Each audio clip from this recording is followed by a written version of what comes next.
जागोन।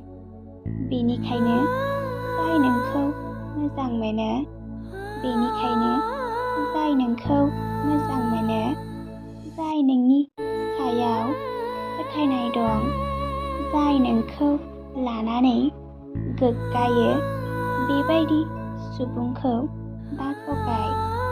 बेबायदि सुबुंखौ दाथगाय। नोंखौ मोजां मोननानै गिदिर गोरोन्थि खालामफ्लांबाय। बिनि गोसोआव बेबायदि साननायखौ जेब्लायबो दा लाबोहो।